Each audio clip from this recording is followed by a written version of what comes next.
My name is Paige Piatkowski, and I serve as Director of Admissions for Claremont Graduate University. I'm coming to you from my home office today, and I'm sure many of you have grown accustomed to this new way of living, learning, and distancing. It is with such pleasure that I welcome you to our annual Spring Preview event. Ordinarily, Spring Preview is held on Claremont Graduate University's campus, but in light of COVID-19, we've opted to host our first ever virtual Spring Preview event. I'm so excited that you've decided to join us for this meaningful event. I hope you've had an opportunity to join us over the last few days for sessions with the enrollment services team, sessions with financial aid, and workshops on applying to and navigating through graduate school. Today, you'll hear from one of my all-time favorite CGU people, Dr. Paula Palmer. Dr. Palmer will speak about the foundations of global health. She'll lecture for the next hour, and you'll have an opportunity towards the end of the session to ask any questions you might have. Claremont Graduate University is an amazing place of innovation, transformation, and education. I'm so excited that you have chosen to attend CGU's Spring Preview event today. And you're going to hear from an amazing faculty member, but let's face it, this day is about you. This day is about the steps you're taking towards your graduate education and next stages of your life. I can't express my gratitude enough, but ultimately, I'm so excited that you're taking the steps towards higher learning. As we jump into our session today, I want to set a few ground rules for the day. Your microphone is muted and will remain muted throughout the session. You can utilize the chat or raise your hand functionality whenever you may have a question. Again, utilize the chat box throughout the session. Our faculty members are going to be able to answer questions towards the end, but our enrollment representatives can help answer any questions throughout the session as well. Because this is a large lecture, I would suggest everyone turns off their camera. This helps with bandwidth for our Zoom presenters.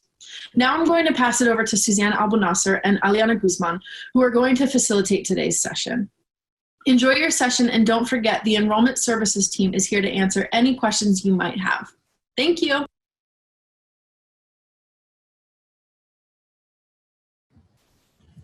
Hello, everyone. Thank you for joining us today. My name is Aliana Guzman, and as my colleague Suzanne said, I'm also an Assistant Director of Admissions. I just wanted to notify everyone that this session will be recorded, and I would like just to go ahead and hand it over to Dr. Paula Palmer so she can go ahead and start her presentation. Thank you. Good morning. Can you hear me?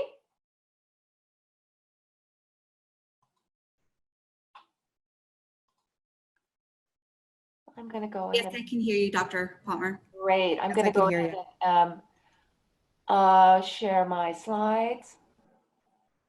See if this is going to work. There we go. Okay. Good morning, everybody, and welcome to our Spring Preview event. I'm so happy that you're able to join us. As Paige mentioned, we're all practicing good public health procedure by using social distancing. I think maybe a better name would be physical distancing, because we are obviously being very social, using Zoom and using our phones and other methods that we communicate. So I wanted to share with you some of the issues that are really relevant to global public health. And actually, I was invited to this event the end of last year, I believe. End of last year. And I was going to talk about something else completely different. I was going to talk about global health and the epidemic of chronic diseases around the world. But in light of what's happened over the past 3 months, I decided that I should change my topic. And so I'm going to spend actually most of the time talking about infectious diseases for obvious reasons. I look forward to having questions that you may have. So please do use the chat function. And when I'm done, then we can turn to your questions. I'm used to working in a room where I can respond to all of you immediately. So this is going to be a little bit different for us. We'll just do the best that we can. Okay, just a little bit about me. Before I start, I have worked in global health, and so when I talk about global health, I'm talking about health issues that actually include everyone in the world. And I have a definition now on the screen, and there are many definitions with regard to global health, but this is a really great definition, I think, and this was developed by Jeff Copeland, who used to be the director of the CDC. So global health, he defines as an area for study, research, and practice. And those of you who are interested in public health are special in that you not only study health and global health, some of you will conduct research, but the most important piece, I think, is that you actually practice, your practitioners, and that's what we train you in at our School of Community and Global Health at Claremont Graduate University.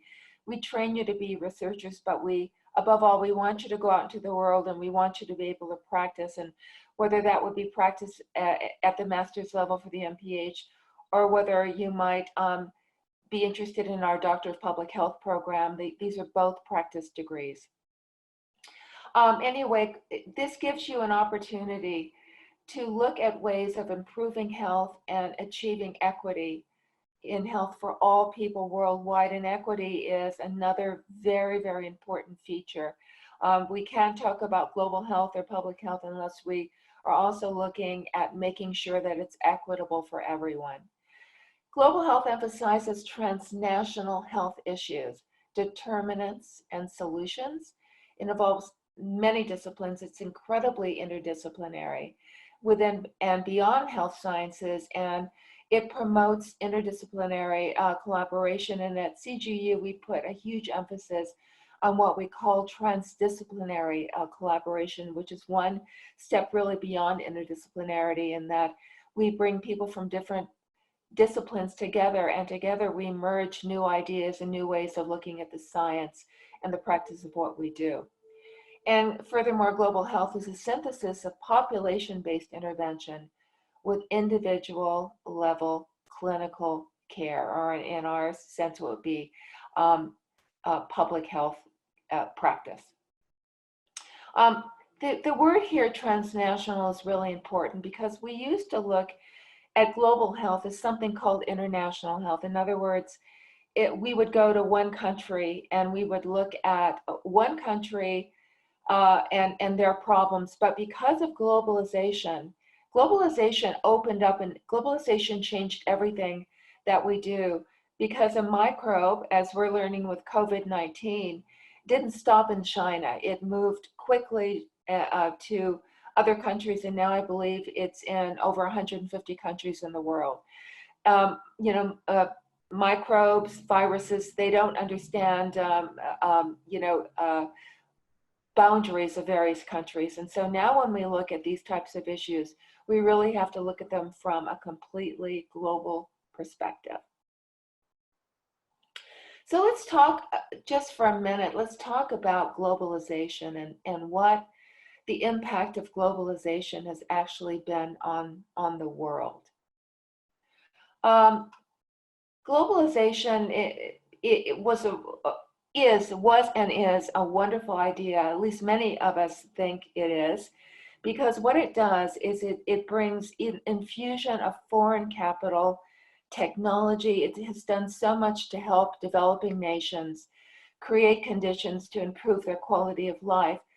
And if you know anything about the Sustainable Development Goals, this was a group of goals, of 17 goals that was established in collaboration with the United Nations. And we have just about all countries actually in the world collaborating in these 17 goals. And a large part of these goals was to raise people out of poverty. And if you look at the levels of poverty now, they have completely changed over the past 20 years since we've become a real globalized nation, because we are able to employ people all over the world and give them an opportunity to move up from a life of total and abject poverty to a life of collaborating with other countries, becoming educated. Women have become more educated in the last 20 years. now than they ever have in history. More people are going to school.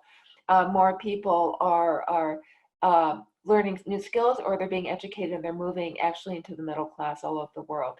And we know that because every time we buy something at Target, or we even, buy a dress at Macy's, if you look at the tag, almost everything is manufactured now in other countries, and those people are being paid, so that now many of them have a living wage. The reality, though, it's not that it's all been wonderful and beautiful for everyone, because although the money should be, the profits should be spread around a little bit more than they are, corporations, as we know, are getting richer too. And so not all of that economic benefit has trickled down to populations equitably throughout the world. And actually, when you consider that, we can see that some of this has affected the spread of COVID-19. And we'll talk about that a little bit later on, because we still have a lot of very vulnerable groups, including vulnerable groups in our own country. Okay, so if we talk about the greatest challenges to global health, there are a number of them, and you'd have to take my entire semester course to learn about even a fraction of them, so I can't go through all of them today. But what I want to talk about today, really, I'm going to focus more on infectious disease. So what are some of the unique characteristics of infectious diseases generally? And this article was a really great article in the New England Journal of Medicine, and the lead author was Anthony Fauci, who you've been hearing from and seeing on TV a lot now. He is the director and has been the director of the NIH Institute that deals with infectious disease. He was also a landmark researcher, HIV researcher years and years ago, and now he's on the president's task force. So some of the unique characteristics of infectious diseases is, number one, they can be completely unpredictable and they can have an explosive impact. Think about COVID-19 as I read through these.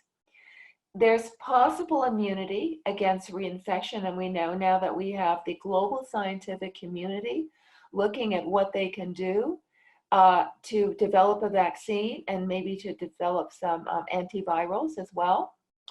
They are transmissible, and we're certainly seeing that with COVID.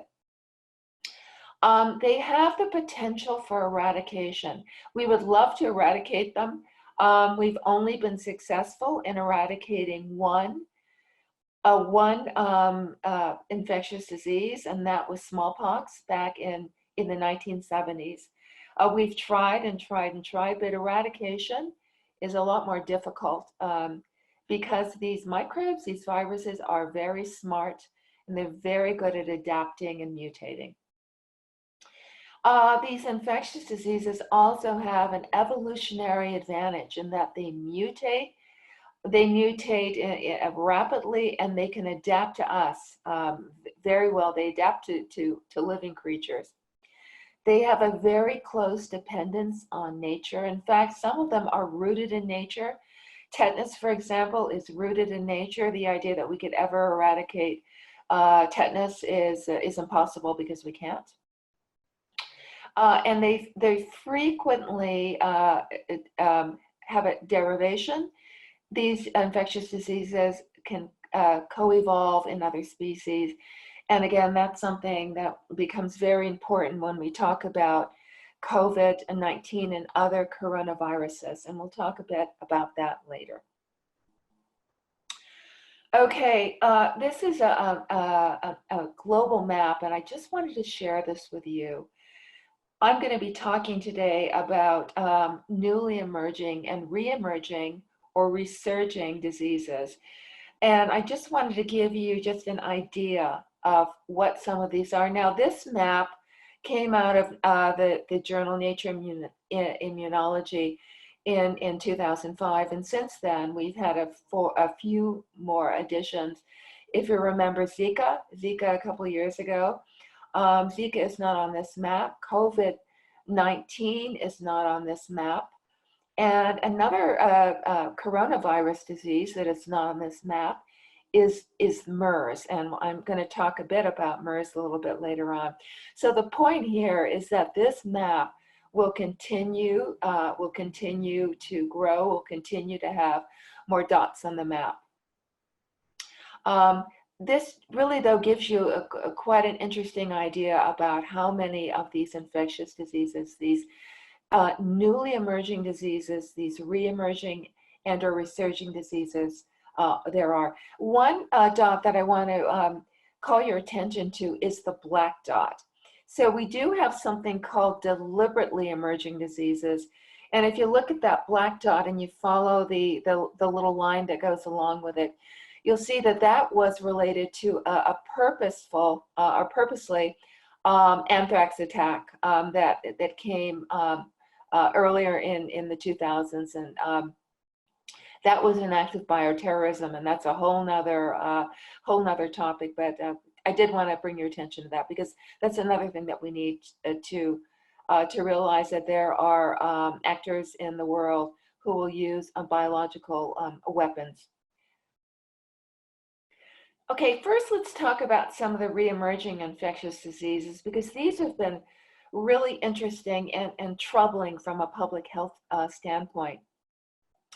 We have diseases that reappear in new locations or in resistant forms, and I think the one that we are all pretty familiar with is tuberculosis. Tuberculosis, while we did develop, a cure for it, we have now what we call resistant forms. How do resistant forms come about? Well, if you think about tuberculosis, it took a long time for us to realize what the actual microbe behind tuberculosis was. For a long time, we knew that if we moved people out of the cities when there was an outbreak of TB, and again, people used to live in very densely populated urban areas, and they still do in countries like India, for example, which still has a major TB problem because you have so many people living closely together. So back, in the 1900s, or 1800s rather, 19th century, we knew that if there was an outbreak in a large city like London or in Paris, that if we moved people out to the countryside before they got sick, many people would not get sick. So this was an early form of public health, and that was moving people, quarantining, which is probably the oldest practice in public health, quarantining, or relocating people to less densely populated areas was very helpful in preventing people from getting sick with diseases like TB. Once we did discover that we could treat TB, we were finally able to see it under a microscope and we could treat it. The world was jubilant because TB was a killer, killed millions of people.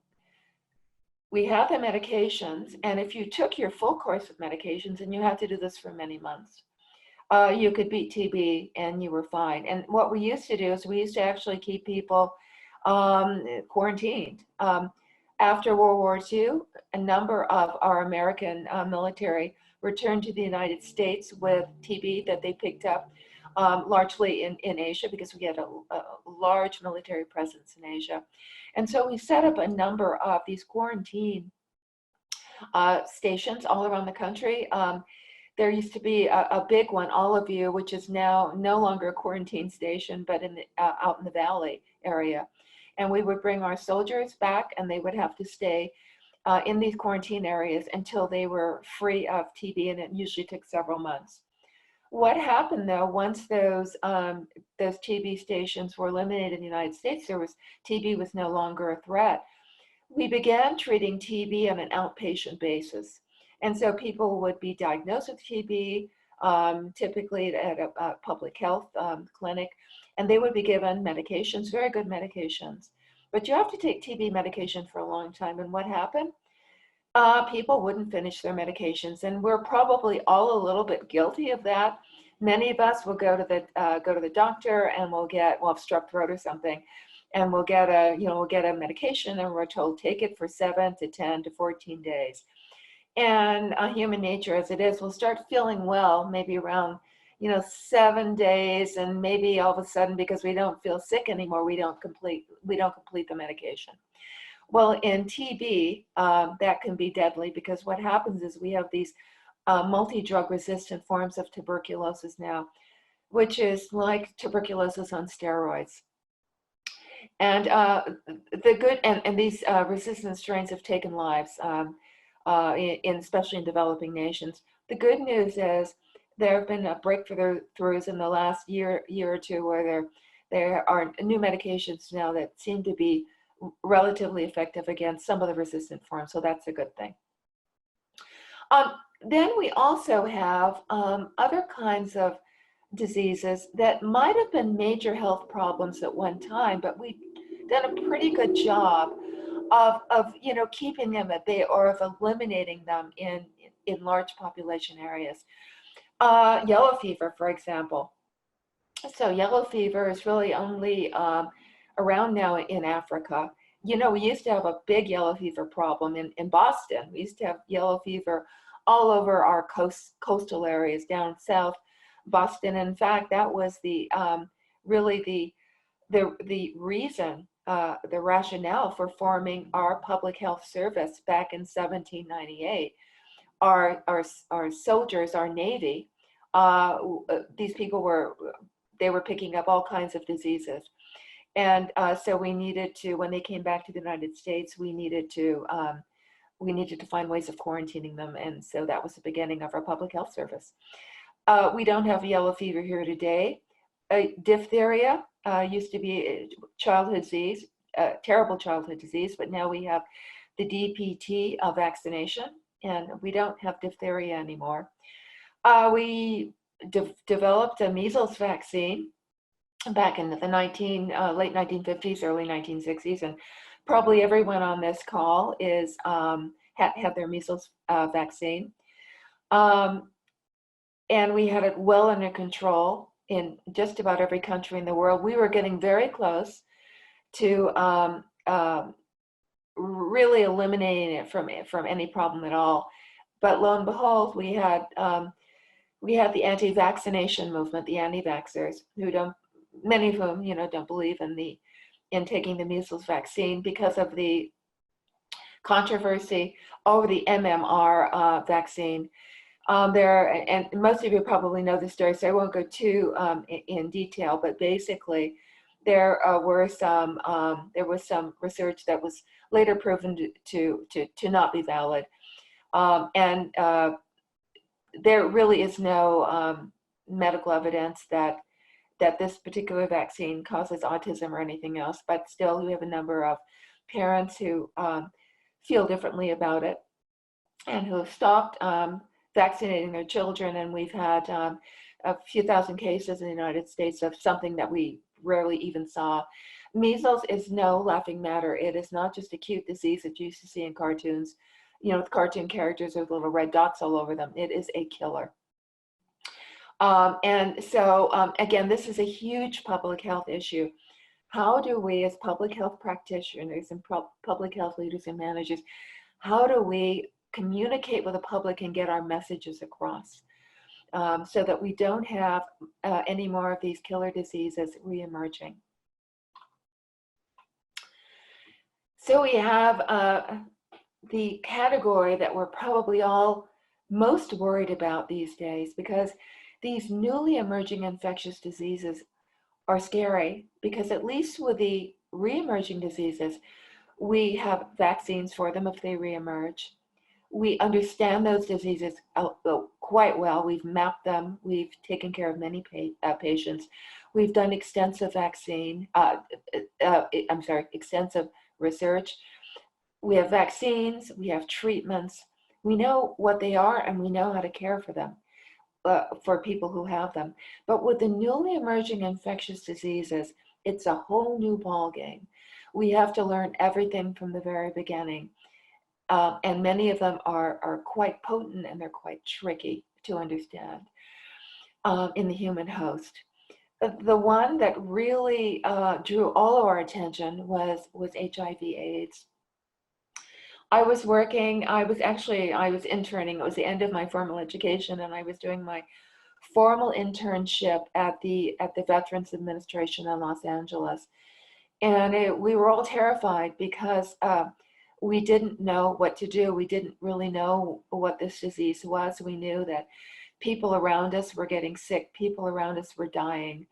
But due to our amazing scientific community and Anthony Fauci, who again is on the president's task force, was a major player in learning or understanding HIV and figuring out ways with other amazing researchers around the world what we could do. Once we understood what it was, we went to work, and we were able to, we still don't have a cure, but we can certainly treat it. We can treat it quite well, providing, again, people continue to take their medication. And we can treat it. We know how to prevent it. And we are getting very, very close to a vaccine. And my hope is that we will have that vaccine within the next 10 years. We also have PrEP now, which is something that people can take. It's very important, especially for gay males. They can take this. Now, the thing about PrEP, the good news is it protects you from HIV infection. The bad news is you have to take it every day. And again, this is an issue. And one of the biggest challenges, again, for those of us who work in public health is health communication and understanding how human behavior works and how we can try to get out ahead of all of that to make sure that people take advantage of everything that we've worked so hard to develop. Okay, so we got HIV fairly well under control. In fact, it is now what we call, it's an infectious disease, but it's an infectious chronic disease. And so we are seeing now people who've been HIV infected, people had moved to AIDS maybe, who are now able to live into their 70s, into their 80s, because of all the advances of medicine and a good public health practice.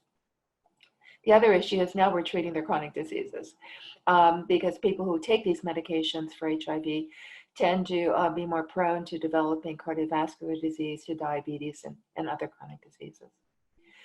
Okay, now we had a new category of emerging infectious diseases, and these are the coronaviruses. Now, I should say that not all coronaviruses are killers. You know, the common cold, many of our cold viruses are coronaviruses, but they just are not as severe as what we're seeing now. So I'm going to talk a bit about some of these in detail in a while, but I wanted to introduce them now. The coronaviruses that we've been worrying about lately are SARS, that was in 2002-2003 in China, severe acute respiratory syndrome. I'll talk about that in a bit. Another that came about 10 years later, and that's what we call the Middle East respiratory syndrome, or MERS. Ebola is not a coronavirus, but we'll talk a bit about Ebola. And that came, the first Ebola case was really back in 1976, but it kind of came and it went. Ebola does, it comes and it leaves, it goes back into nature.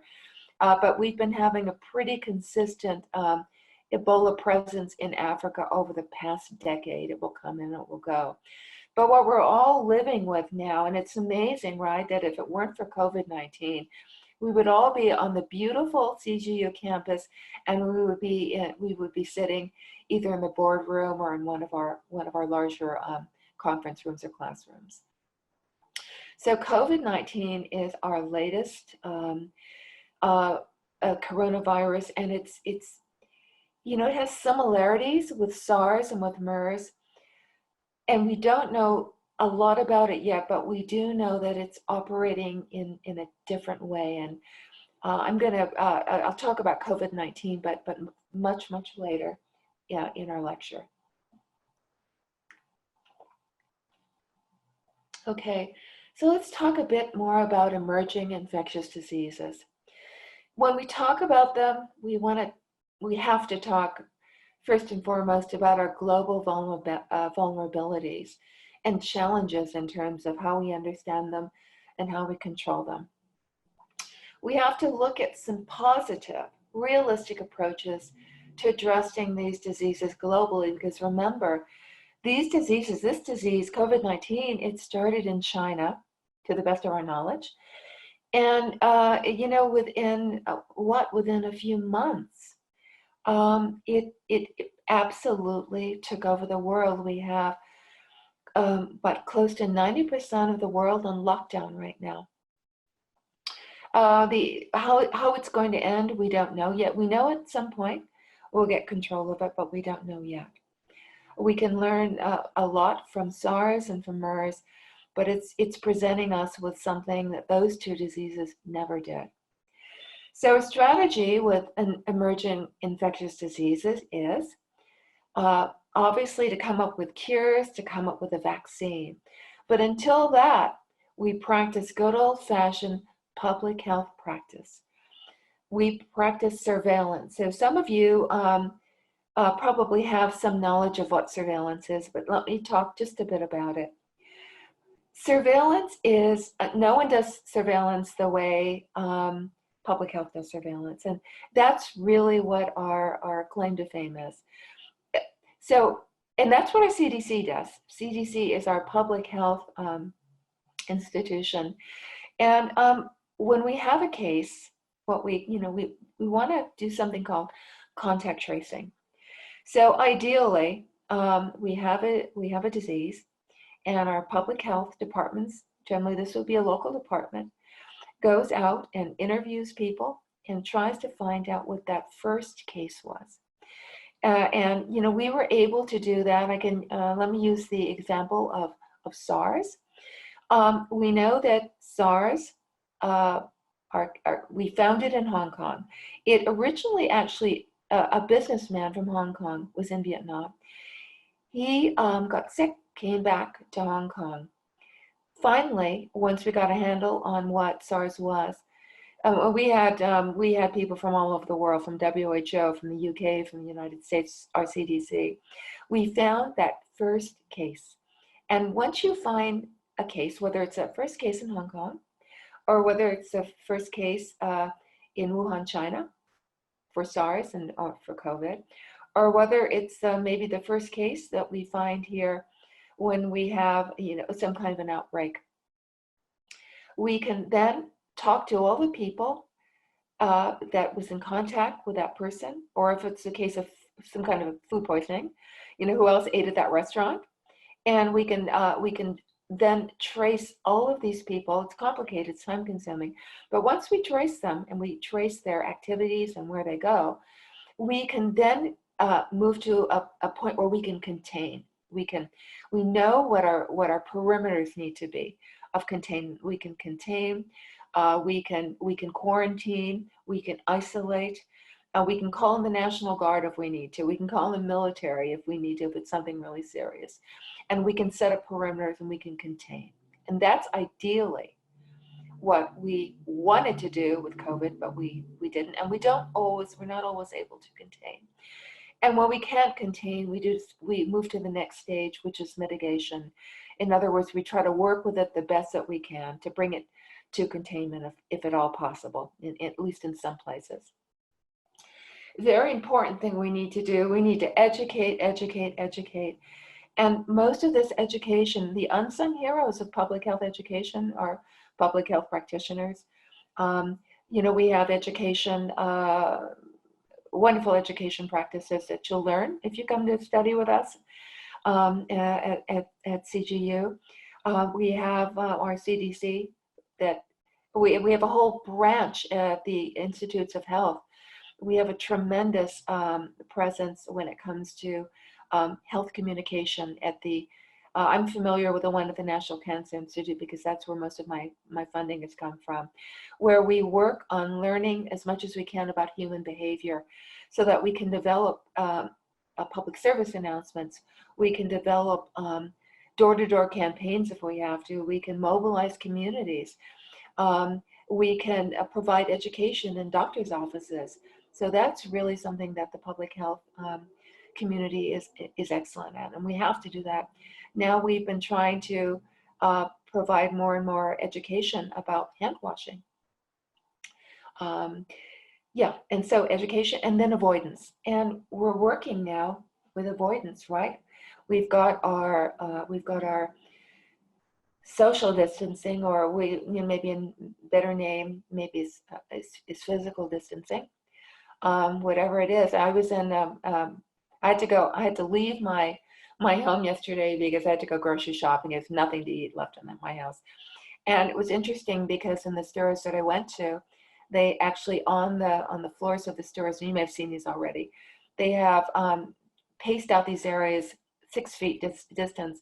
And so you have to, stand in the little square or on the little cross or whatever they have on the floor to make sure that we're maintaining social distances. And so we have to, again, avoid one another unless they're living in our household. So these are the strategies that we need with emerging infectious diseases, and we are practicing every single one of them now in just about every country in the world. Okay, let's talk about zoonotic infections. And you can see the beginning of the word here, zoo, gives you an idea that we're talking about animals. And at the middle of that little drawing I have is a human being. And we live in close contact with these animals that are on this little drawing, and many, many, many more animals. We know that there, and you know that there are thousands and thousands of animal species. And we live in very good terms with animals, our domesticated animals in the wild. But sometimes we get a little bit too close, or we interact with animals that are not in the best of health, and we end up with these zoonotic infections. On the right, I just want to draw your attention. This is a bird market. If you've traveled in Asia, this was a photograph that I took in Indonesia, where it was a beautiful place. They had nightingale, things that you only read about, the most exotic birds for sale, and you can buy these. Couldn't buy these. Many of these are outlawed in the United States and in Western countries, but when you travel to developing nations, they still do these things. What do we know about birds? We know that they can carry bird flu, and so a number of these bird markets were shut down, and a number of the birds were actually culled, or what they do is they electrocute them or kill them, and then they burn them because they have to. And we've seen a number of culling exercises in Vietnam, in China, because of our bird flu. We know now that if we have sick birds, that can end up in bird flu. And this is one of the most important zoonotic infections. Bird flu was particularly terrifying when we had the scare a few years ago, because unlike chickens, domestic chickens, we can't stop them from flying away. And so the problem was that these sick birds were mingling in the wild with the wild birds, and then the wild birds were flying to wherever they wanted to fly. And so working with bird flu is particularly sensitive and dangerous, and we really have to hop on that immediately. So generally, when we talk about zoonotic infections, we're talking about transmission from person to person. Well, we transmit all kinds of things from person to person, right? The issue, though, is with a zoonotic infection, how do they get to us? And I'll talk more in detail about how these infections that we see in animals hop to the human species. And that's one thing. It's one thing if one person contracts a disease from an animal. Where it becomes dangerous is when human to human contact becomes commonplace, because that means that we're able to transmit these diseases.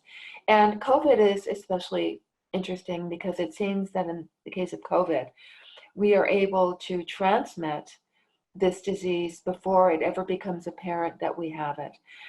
So the disease can shed. The other interesting thing about COVID is that there's been some evidence lately, of late, and again, we don't know everything about the disease yet, that even once fever goes away and the person seemingly gets over COVID, in some studies, there's been shedding of the COVID virus up to a week to 2 weeks after the person has recovered. So we're not used to seeing this sort of thing where you can shed before and you can shed afterwards of people that look perfectly fine.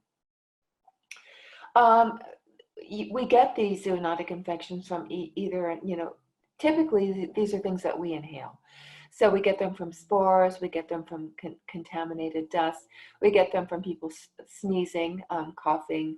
It was an interesting article, I don't know if you saw this, where a couple of scientists were saying that one of the most dangerous places to be if there's a big contamination is near the ocean, because of the way ocean sprays, can spray particles, which is interesting. We also can get zoonotic infection from consumption of unpasteurized milk, dairy products, or undercooked or contaminated foods. In China, for example, I worked in China for 15 years, and I went out for dinner with the public health people and the leaders, and they would only take us to the very best restaurants. And what almost scared me to death is they would bring out things, beautiful foods that were either undercooked or that were not cooked at all, things that we would always cook in the United States, but that they don't cook because it's considered an exotic way of eating. I had to be very careful. Sometimes I would say I was full. I had soup and rice, and I'm so full I can't possibly eat anymore, because I knew that could be a problem for me. Consumption of contaminated water.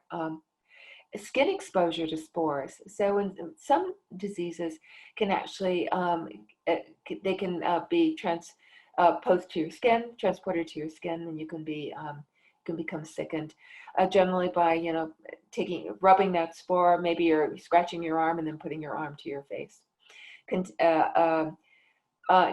So it's direct exposure to spores, and then skin spores through contaminated water, and then also animal or insect bites, or even little scratches. All ways of transmission. Okay, let's talk a little bit about SARS, because this is really the disease that became our first real globalized serious disease. This is the disease that scared scientists, it scared public health, it scared physicians, because we knew that our genie of globalization was out of the bottle, and we were never, or out of the lantern. It was never going to be put back in. It really threw us for a hoop. So I already shared with you how we found that the first case, but we had to figure out, or scientists had to figure out, where in the heck did this thing come from? So they have something in China, not just in China, but all throughout Asia, all throughout Africa. And these are called wet markets. And if you travel to developing nations, and even, highly developed, well, I would say that China's teetering on the edge now. They are what we would call an upper middle developed nations. But as you travel, you may have had the opportunity to walk through the marketplace. And they have these wet markets, and what it means, what a wet market is from a dry market. A dry market might be a place, if you go into a big marketplace, a dry market might be where you buy fabric, or where you buy woven baskets. In other words, you're not buying anything, that's alive, or anything that has sort of a biological presence to it. So in the wet markets in China, you can find vegetables and fruits, but you'll also find animals, lots of animals. Everything from chickens to rabbits to snakes. They eat a lot of snakes in China. To civet cats, and the little picture in the middle is a little civet cat. To anything you can think of, forest animals. Many people in the world like what they call the taste of wild things.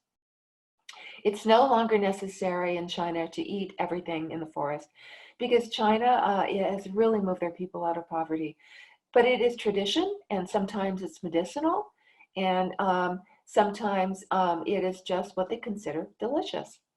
So we do know that once we figured out this was probably coming out of the wet market in China, they began looking at all different kinds of animals. And they looked at this cute little civet cat. And one of the breakthroughs is that now we can look at a genome, right, of a disease pretty quickly and get a pretty good sense of what we're looking at. They did find some of the coronavirus in the civet cat. So immediately the civet cat was deemed the villain. They throughout China, they went to all the wet markets, excuse me, and the Chinese military and public health people are expert. No one's better than they are in the world. They immediately electrocuted and then burned all of the civet cats that they could find in China. Obviously, there were those living in the wild, but they were no longer available. And then they began to look beyond that and think, maybe we ought to burn all the animals in the wet markets, which they did. And they really had to, because we had a monster on our hands. It wasn't until later, a little bit later, that they realized, in looking at bats, we know bats they have a tremendous reservoir for carrying literally hundreds of viruses in one bat. And they're extraordinary animals, because not only are they helpful, we'd be in bad shape without our bats, our farmers would, all the insects that they eat and all the good that they do. But they also have an incredible immune system. They can carry these viruses around and they aren't affected. So when they began doing autopsies, or necropsies, I guess you would call them, on bats, they found the SARS virus, they found the coronavirus, and they looked at more and more bats, and they found more and more evidence of the coronavirus. And so so the civet cat has actually been exonerated now. There was evidently some kind of interaction between the civet cat and the bat, and probably what happened was the bat was probably carrying the coronavirus. It probably bit the civet cat, and the civet cat ended up carrying it but was not affected by it. So that's sort of the etiology of what happened with SARS. SARS, over the period that it was active, moved very quickly to only 15 countries. We were able to contain it, and it killed around 800 people. And my numbers might be a little bit off, but that's basically what happened. Why did SARS not become COVID-19? SARS it seems to be more lethal than COVID-19, but it didn't transmit as easily as COVID-19. It didn't have the ability to infect people before people had symptoms. Once you were cured of it, it didn't seem to be shedding afterwards. So because of that, because it was slow to spread, we were able to contain it. And no one died in the United States. I think we had 5 deaths in Canada, but we used good old-fashioned quarantine throughout the developed and the developing world. And we're able to stop that pretty fast in its tracks. Why did it get to 15 countries in the first place? Well, we had a problem. China knew that they had something on their hands, but they didn't want to share it with the world. They wanted to take care of it by themselves. They thought, we can do this. And the Chinese had been very good at quarantine. Masterful at quarantine, one of the best quarantine systems in the history of mankind. But this was too tricky for them, and SARS spread before they could take care of it. Sitting on it for the number of days, even a week, a month, 2 months, we saw what happened, because this repeated itself with COVID-19. Even though China learned, they did the same thing again. And if you've been following COVID-19, you know that there was a scientist, he was actually an ophthalmologist, who started getting in touch with doctors in public health locally in Wuhan and Hubei province in China, saying there's something wrong, there's something happening. There's a pneumonia-like virus spreading, and we need to look into it. But once again, the Chinese at the highest levels in Beijing said, no, we can take care of this. We had our experience with SARS, and we'll bring it in control. But again, that didn't happen. Sadly, it didn't happen. And, we all have to wonder, how many times is that going to happen again before we learn our lessons? And I don't want to just put the blame on China, because we kind of did that in the United States with COVID, didn't we? Those of us who remember SARS and remember how it spread we knew in our heart of hearts that it was going to be coming here. Doctors knew, scientists knew, public health knew. We knew, but for whatever reason, our government kind of did a China in that it didn't prepare. It felt, no problem, it'll get here, we can take care of it. Had we used proper containment skills, had we educated, had we used surveillance, it's doubtful that we would be where we are now. You can look, I'll talk more about it later, but there are other countries who have really done a very admirable job of containing COVID-19. Okay, these probably, I saw this photo, and I've never seen so many camels in my life. Well, these camels are actually being shipped from the Middle East to another country in the Middle East. And that's why they're marked and they're stamped. They're getting ready to be shipped somewhere. So back in 2012, we had another mysterious disease outbreak in Saudi Arabia, and it was named the Middle East Respiratory Syndrome virus. Again, it was another coronavirus. What is unfortunate about this virus is its name. I think most of us agree now that we should never, ever give a country's name to a virus, because what it does is it stigmatizes the country. And scientists were really chastised for giving it a name. And I don't think you're going to be seeing too many more names put on these viruses because of the stigma attached to it. So anyway, the interesting thing about MERS is it, again, we thought the camels are, many people that care for camels, they raise them. Camels are in the Middle East they're like they're like oxen in China, or they're like beasts of burden, in the United States when we were using, steers, or using horses, cattle to pull wagons or whatever.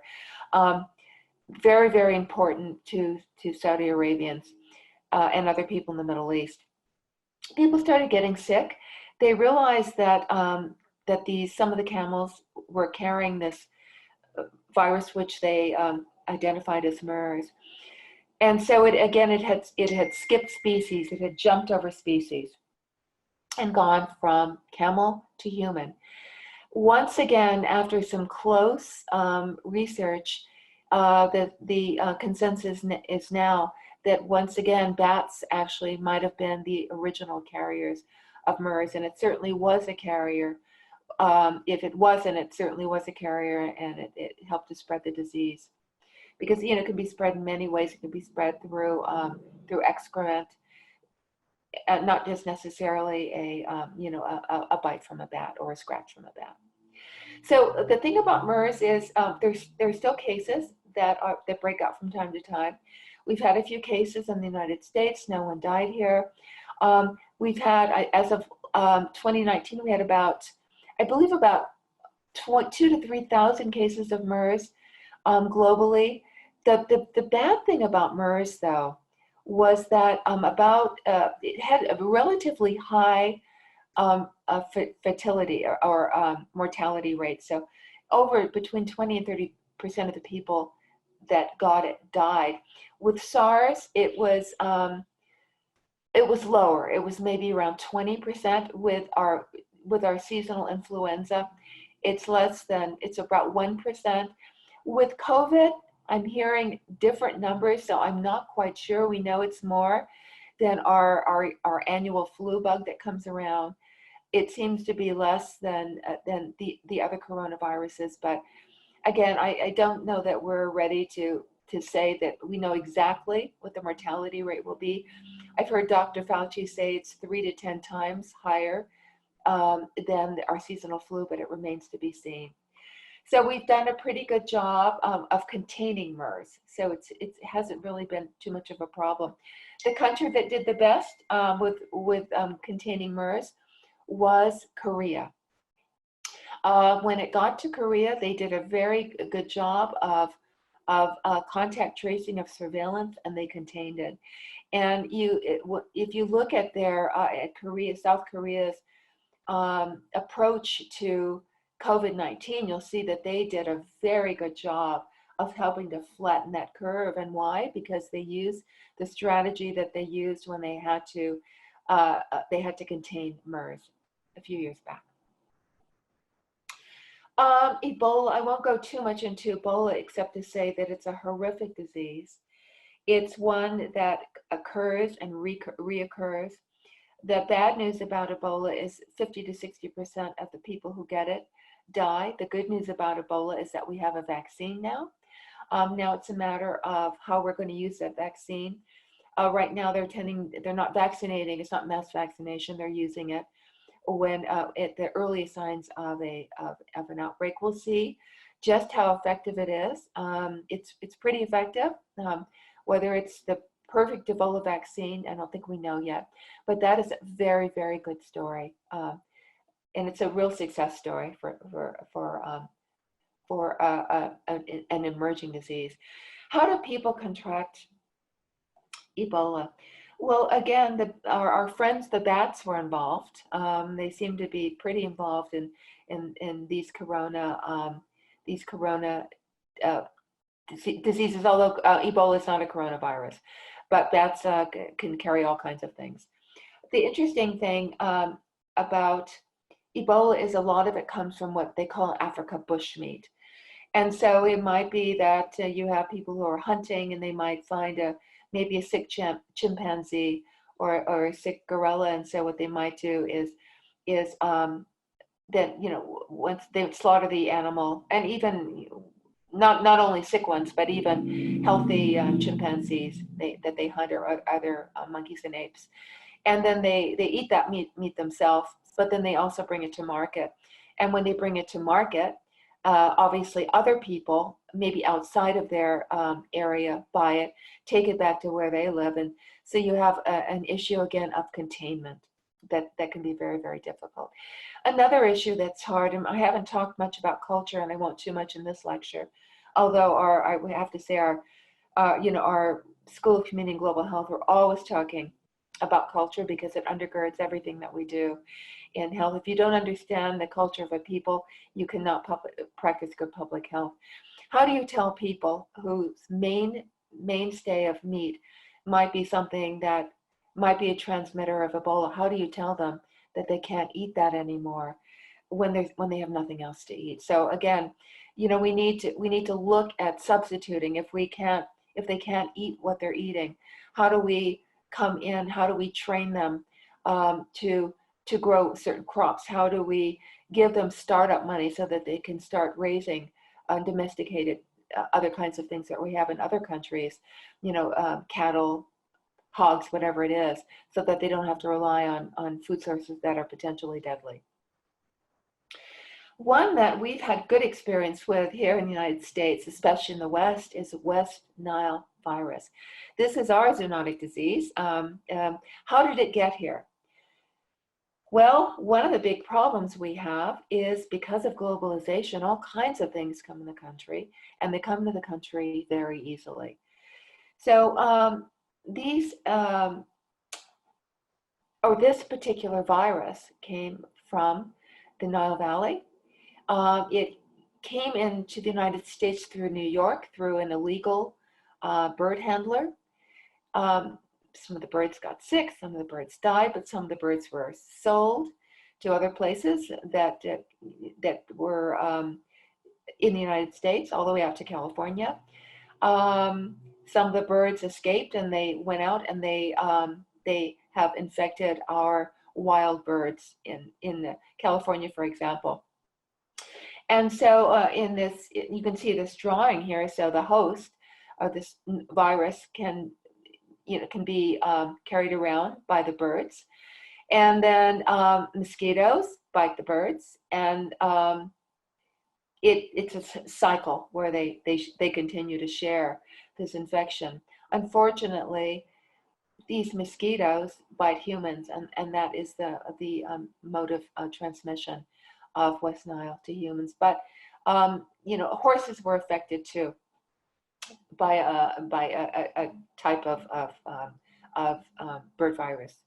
The good thing about West Nile is we know how to contain it fairly well. We have to be quick we have to be quick when we identify a source, because again, these are birds and birds can fly, and this scares us a little bit. You've probably seen, if you live in California, you'll see notices when we have an outbreak of West Nile, and it will say, if you see any dead birds in your yard or anywhere, don't pick it up. Please call the public health department. I actually found one on my property a couple years ago, and they told me to put it in a bag, in a plastic bag, to use gloves. I put it in a plastic bag, I labeled it, and then they told me to put it out my curb, and then the public health people came and they picked it up, and they analyzed these. When we had our recession back in 2008 to 2009, we had many empty swimming pools that had not been chlorinated, especially out in the Inland Empire, Corona, and we had an epidemic really of West Nile virus, and so we had a lot of public health people looking at all of those abandoned properties and draining and then spraying the properties where there was any moisture for West Nile. Okay, so what do we know now? What do we know? What have we learned about globalization and these pandemics? And just to reiterate, we know that when we have an epidemic, that's usually a large number of cases of whatever disease or condition it is in a fairly specified area. So, for example, we can have an epidemic in California. We can have an epidemic in the United States. We can have an epidemic between countries where we have China, Germany, the United States. And we can have what we would call epidemics. In other words, a large number of people in a population with a particular condition. But we only get to a pandemic when we have epidemics on multiple continents, and we certainly reach that.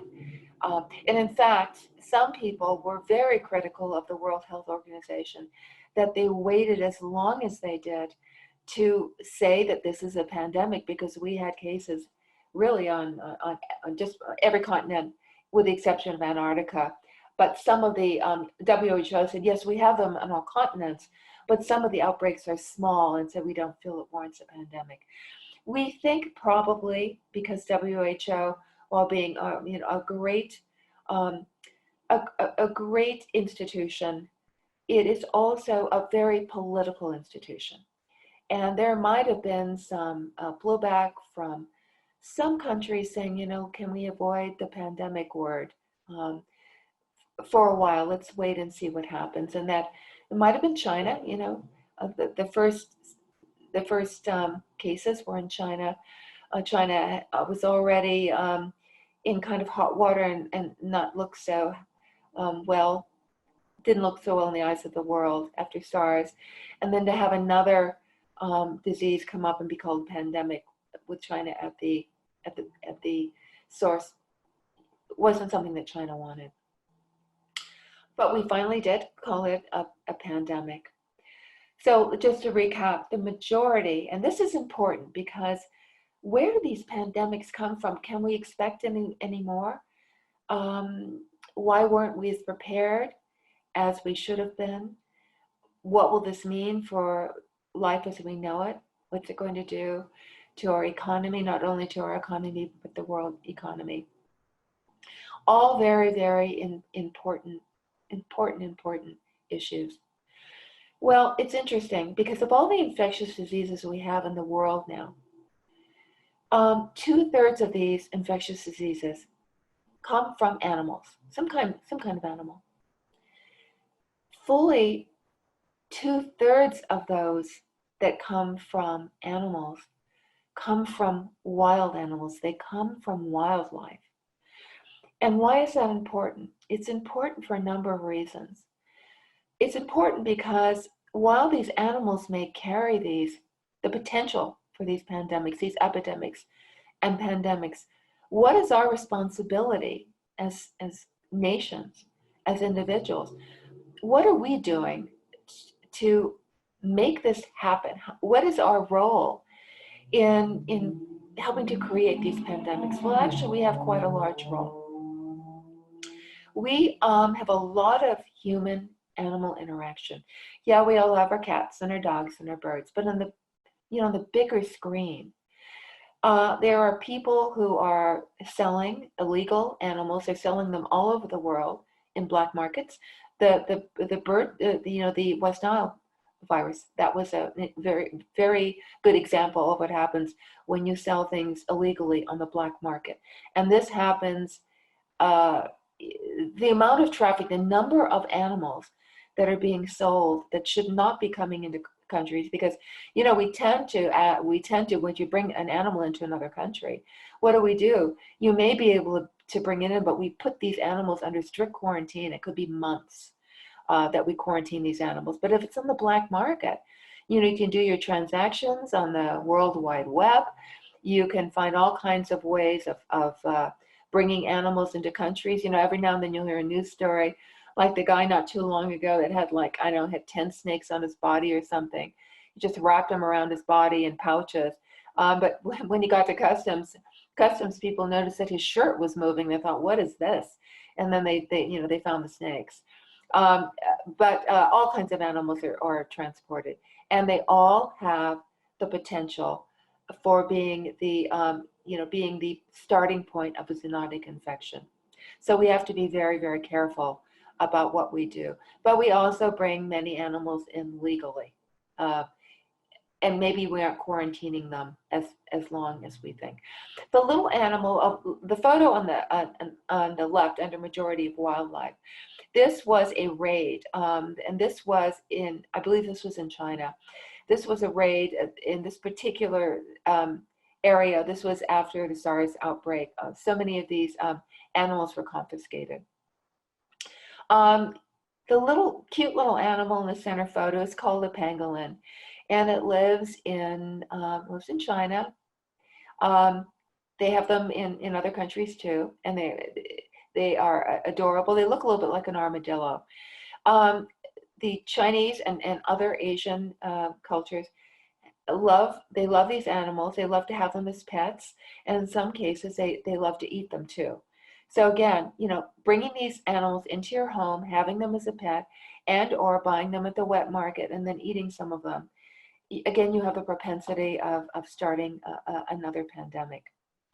The other thing that governments do more than we do is we've had huge changes in the environment. If you look at deforestation, look at the Amazon. This is actually a picture of deforestation efforts in the Amazon. Whenever we encroach upon nature, we move into their area, we expose ourselves to new infections. Yellow fever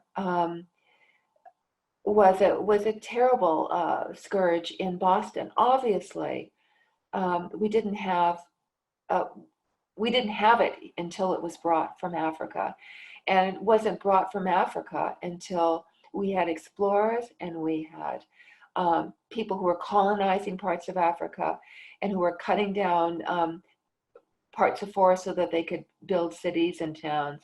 We didn't have any of these diseases, and we're doing that now. And one reason we're having a steep rise in these coronaviruses is because we are encroaching in not good ways, and in not ways that we should, in not ways that are ecologically safe or sound on the natural environment. And we are paying a huge price now, and we're going to continue to pay a huge price for what we do. So there is not a virus, but a viral TED Talk that Bill Gates gave in 2015. And if you haven't seen it already, and you're really interested in public health, and you are particularly interested in infectious diseases, I would urge you, you can find it on YouTube. It's the TED Talk where Bill Gates is saying that the thing he worries most about is the reality that we're going to be facing more and more global pandemics. And he was urging all governments to come up with their pandemic plans and to make sure that they're ready.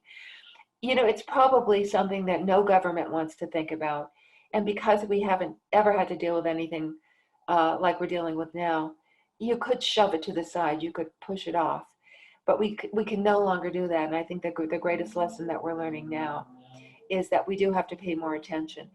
The good news about the COVID-19 so far, if you can consider it good news, is it is not as lethal as SARS or as MERS. And so that means that hopefully if we can, well, we're not doing very good at containing, but if some countries have contained, if we can at least try to control it better and mitigate it better in the United States, there's a chance that not as many people will die from it.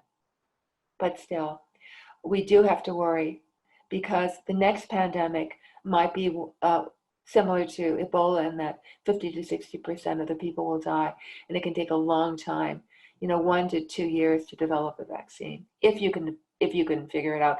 The good news is that now, because we can very, very quickly look at the entire genome of a virus or a bacteria, we've got a pretty good sense up front of what makes it tick, so that we're able to begin looking at our vaccine processes. Okay, we're all hearing about flattening the curve. So just a review about flattening the curve. So the natural course of a virus is to get into a population unannounced, especially a nice urban population and where there are lots and lots of hosts for it, to get into that population, to spread as quickly as possible. And we have what we call the apex, or we have the peak of uncontrolled transmission, where they're literally, depending on how many people are in the let's say in the urban area. We have these mega cities in China where you have 10, 20 people living in one city. Seoul is a mega city, but they were able to contain the COVID because they had practice with MERS. But what we want to do is we don't want this to happen. We don't want the natural history or natural occurrence of any coronavirus or any virus to be able to happen, because you get this steep curve and then it drops off. It'll drop and then it kind of goes away. Why? Because all of the hosts have had the disease, and you run out of people, and the people remaining have immunity. And you can no longer get into their bodies. So what we want to do is flatten the curve. So if we can contain the viruses or mitigate them at the very least, we can slow the time at which the virus actually peaks. And this gives our healthcare providers more time to get ready. It gives our vaccine scientists more time to develop a vaccine. It gives every public health department, whether it's a local health department or whether it's our CDC, which is our national health department, time to figure out how we're going to get ready. So when it comes, we will take it down to the lowest level possible. And hopefully we string it out long enough with that flattened curve. We get a vaccine, we all get vaccinated. We end up with herd immunity, and it doesn't bother us. So that didn't happen in the United States, as we all know. That's why we're all sitting now in our homes. So there was a really great article, it just came out this morning. I actually saw Harvey Feynman last night on TV. I quickly went and I got the article. And it's really a fabulous article. And what it does is it gives us an approach, not just to reduce the curve, but why not just come out and just crush it, just crush the curve. So his idea would be, it's sort of a 6-part exercise that a country could go through. And he figures that you could do this in about 10 weeks. So first of all, we should establish a unified command. So when we have a major disaster, let's look at our fires in California. We have something called the Incident Command System. And this command system works with all of the, works with fire department, works with FEMA, works with public health, transportation. They work with everybody because you need all of these interdisciplinary partners to deal with something like a terrible fire disaster. But this person really has command to call shots. And this is what Harvey Feinberg says we should do. The president should have somebody who is who is a unified command person, who is well respected. We need someone who's well respected and well known, so that people will have confidence in this person. And basically, all of the resources, the National Guard, the military, the CDC, everybody would be brought together quickly, not only at the national level, but every state would have this unified command too. What this unified command would do, among the things they would do, is they would make millions of tests available. We aren't testing correctly. I think, I didn't look at the news yet this morning, but we had over 250,000 tests as of yesterday. I think it was 260 million or something. We need to have many, many, many more tests. Right now, who are we primarily testing? We are primarily testing people with exposure or people who are sick. What we're not doing is we're not looking at the communities generally. And why is that dangerous? That's dangerous with this particular virus because we know that it is transmissible 2 to 4 days before anyone shows symptoms. So we could be out having a fine time, not have a symptom. Look at the people at Mardi Gras. Many of those people, no doubt, were able to shed the virus to people at the Mardi Gras, and they didn't even know that they were ill. A couple of funerals made news. People had come together for a funeral, 2 funerals, I believe, and again, they were shedding virus, and now we have a COVID-19 emergencies in both of those community populations because now we've got what we call community spread. If you're able, though, to test entire communities, what you can do is you can look at exactly how the method of spread within a given community. Are there particular people that seem to be spreading the virus more? You can do contact tracing.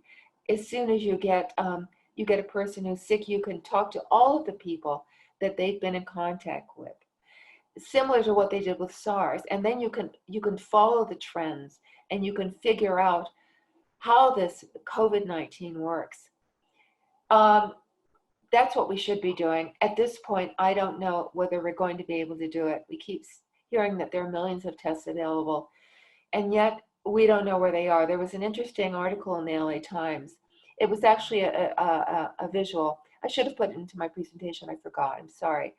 But it showed, what it did was it showed where the COVID cases, most of the COVID cases were in LA County. Now, most of us probably instinctively would think, probably the people from the lower income areas would be the people that have the cases of COVID-19. Again, the ones that were tested, and the people who were tested.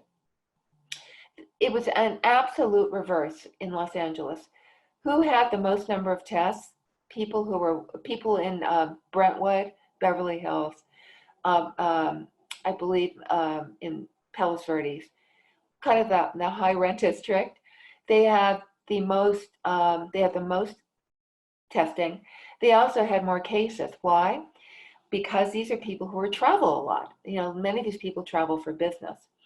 So it's not what we would expect to see. But the point of the article was more of those people were being tested. For example, it was easy for NBA players to get tests when the rest of us, nobody could get tests, right? So there does seem to be some sense of privilege in some cases in terms of who can get these tests. Harvey Feinberg says, get the tests out, give them to everybody, then we'll know what we're working with. Right now, we really don't know what we're working with. Supply health workers with the protective garments that they need, equip hospitals to care for a surge. We're not very good yet with the PPE, but we're getting better. And we're not equipping hospitals very much with what they need, but at least we are building lots of field hospitals.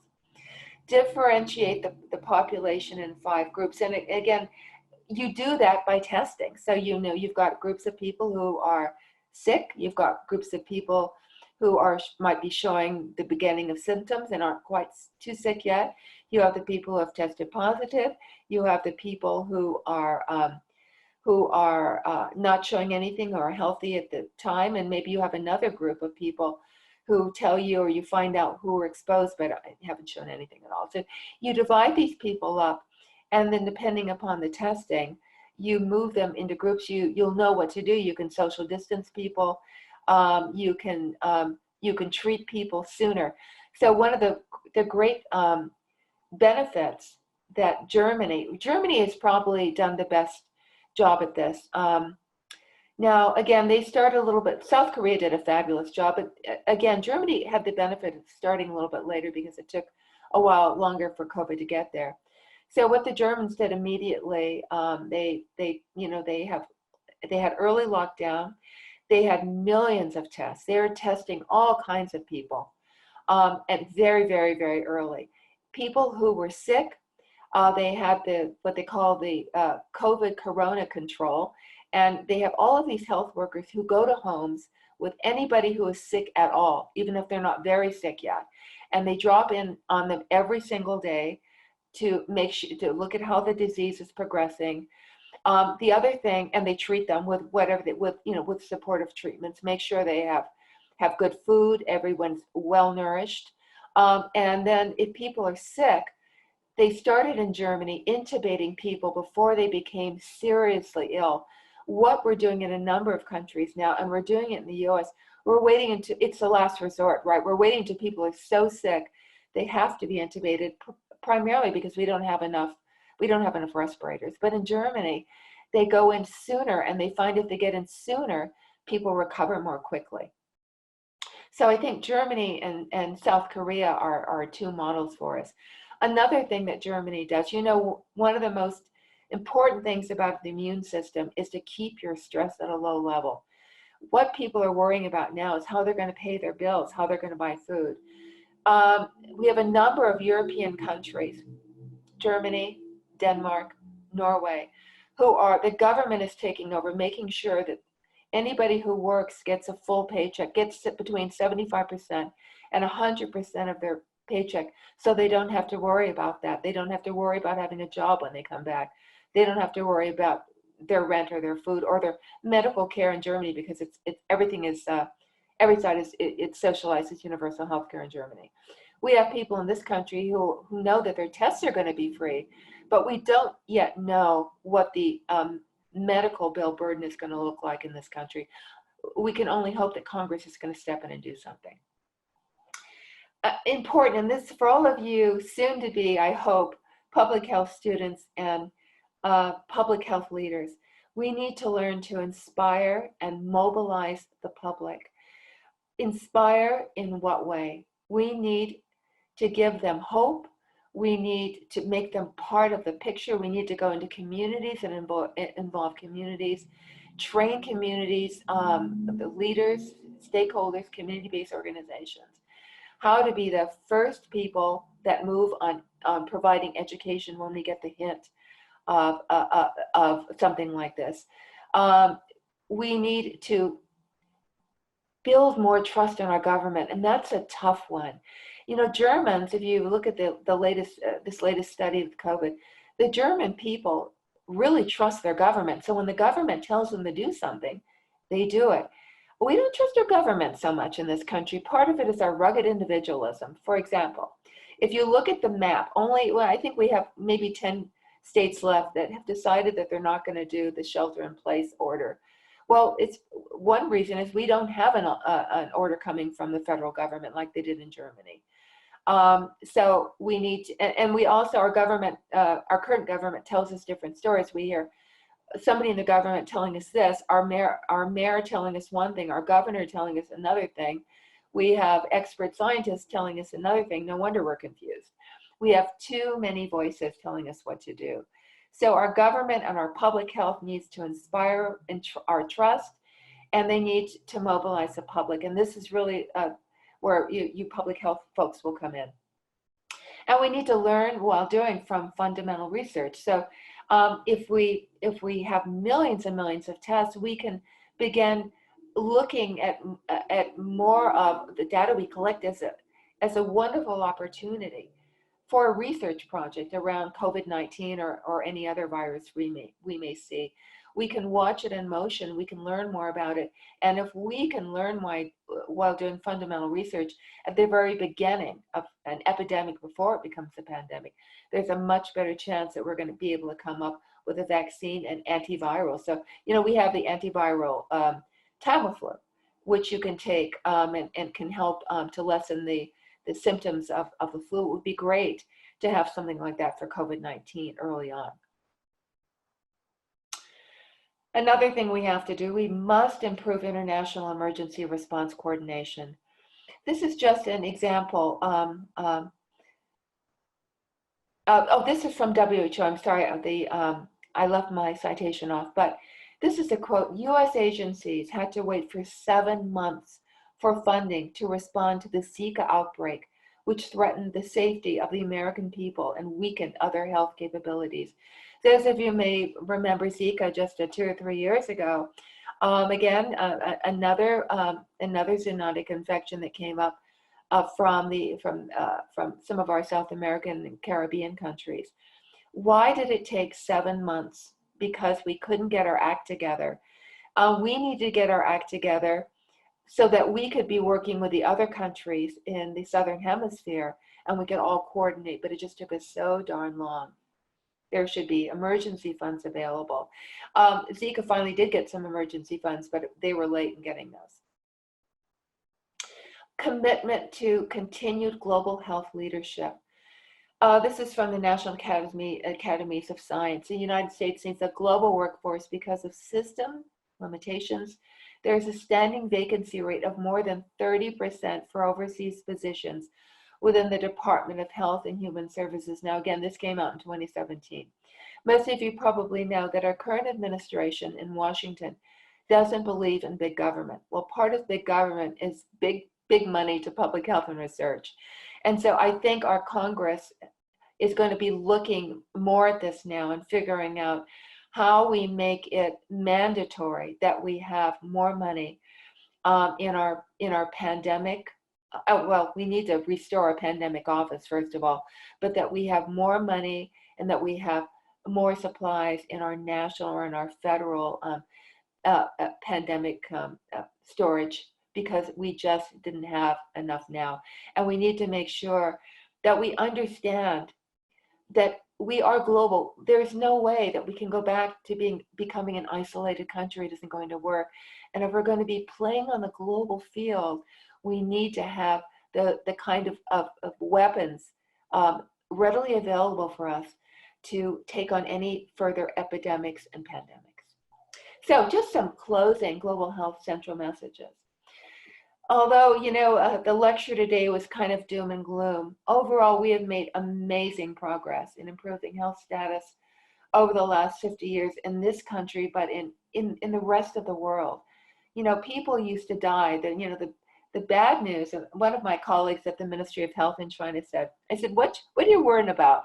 This was after SARS had been taken care of. I said, what do you worry about now in terms of health in China? He said, I worry that we don't know how to take care of all of our aging population. He said, people in China used to die when they were 55.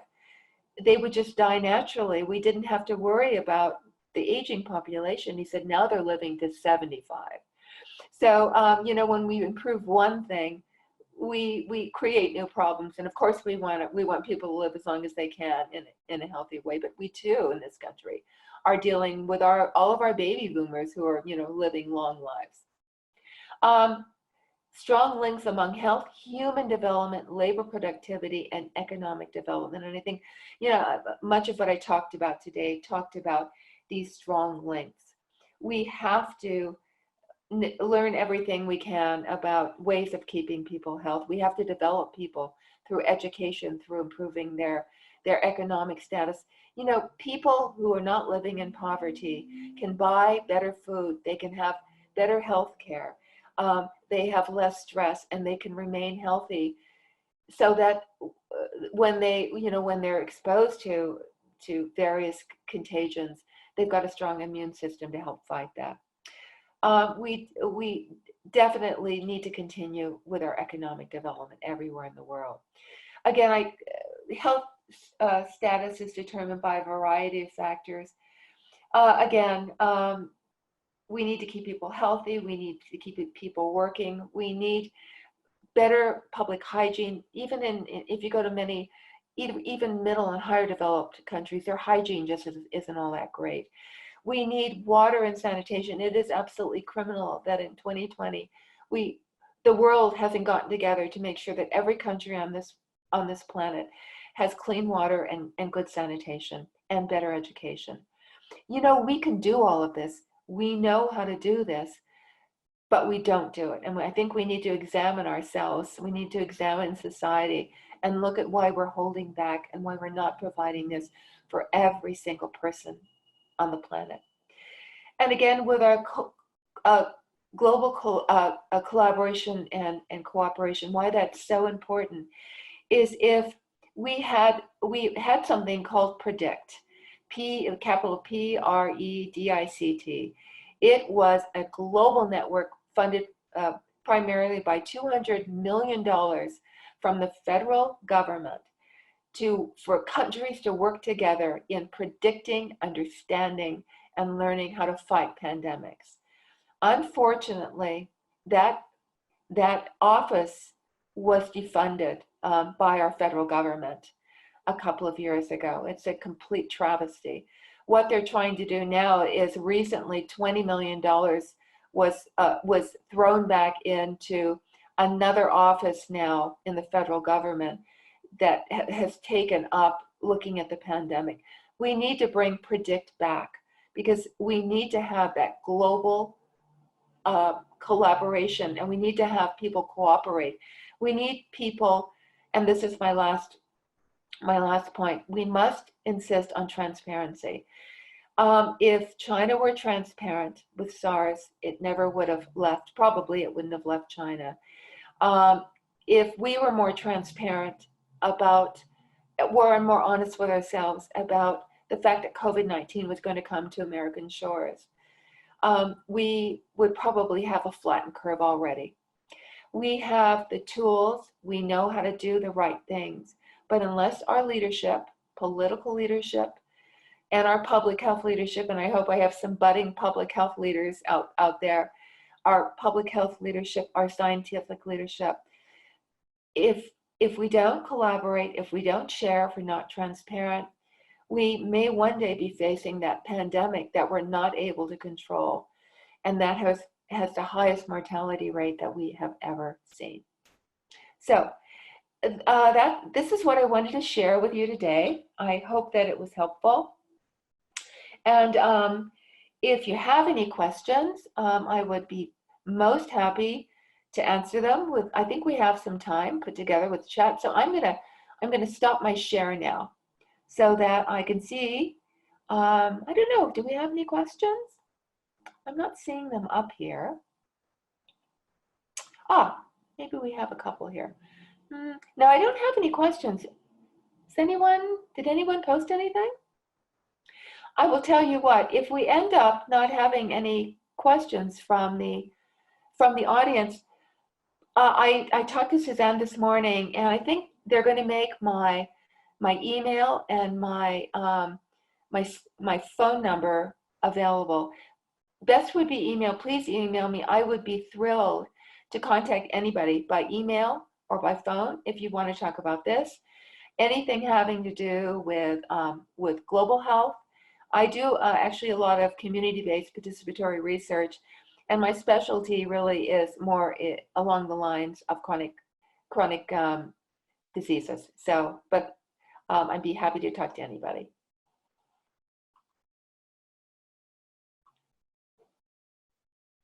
So I don't know, Suzanne, Eliana, whether you have anything else for me?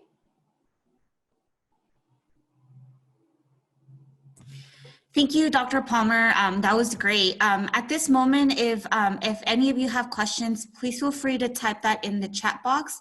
I will be sending to everyone right now Dr. Palmer's email address.